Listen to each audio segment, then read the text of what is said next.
Jusqu'à ce jour, son auteur est inconnu, bien que plusieurs noms aient été suggérés à l'instar de Paul, Barnabas, Luc et même Apollos. C'est par la foi que l'on accède aux bénéfices de l'œuvre du ministère de Christ.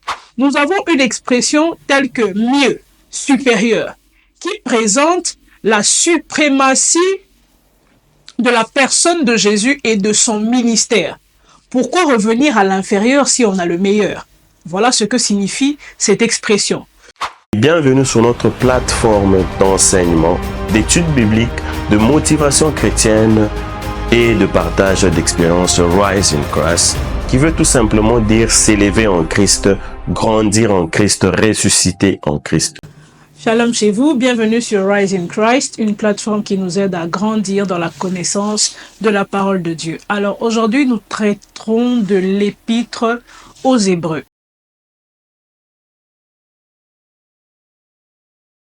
Une merveilleuse épître qui a été rédigée après la destruction du temple en l'an 70 après Jésus-Christ. Nous sommes donc dans une période de turbulence quant à la foi.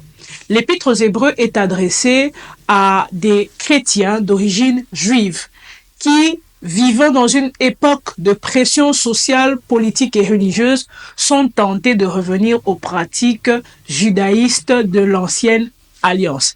Et c'est dans cet élan que l'auteur de l'épître aux Hébreux va leur adresser un message. Quel est ce message? Il vient présenter la supériorité de Christ sur l'ancienne dispensation de la loi. S'il y a un verset clé à retenir de l'épître aux Hébreux, c'est Hébreux chapitre 12, le verset 2 qui dit « Ayons les regards fixés sur Jésus, qui est l'auteur et le consommateur de notre foi. » Oui, un focus est fait sur l'œuvre et la personne de Jésus-Christ.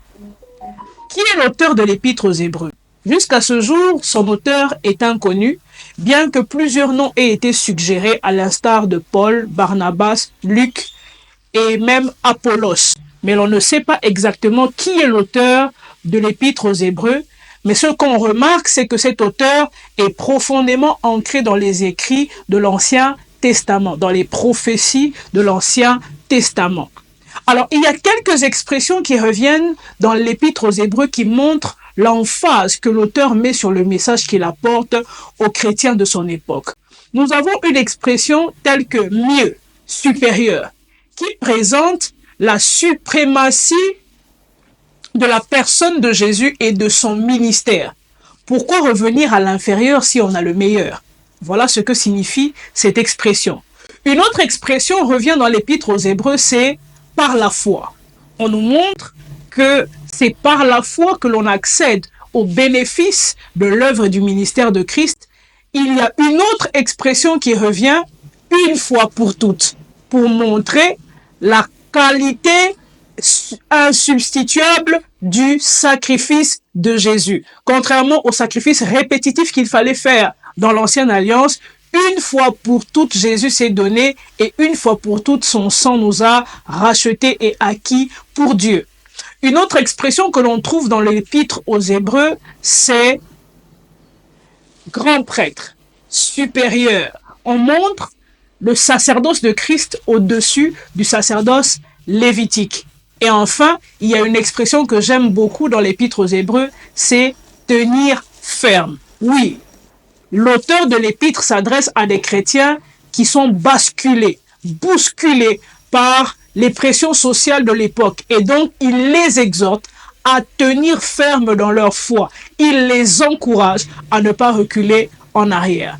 En résumé, l'épître aux Hébreux nous dit et te dit à toi, tiens bon, tu n'as pas besoin de revenir en arrière, car en Christ, tu as tout ce que Dieu a promis en meilleur et une fois pour toutes. Que Dieu te bénisse et à la prochaine capsule qui va développer une autre pensée sur l'épître aux Hébreux. Soyez bénis.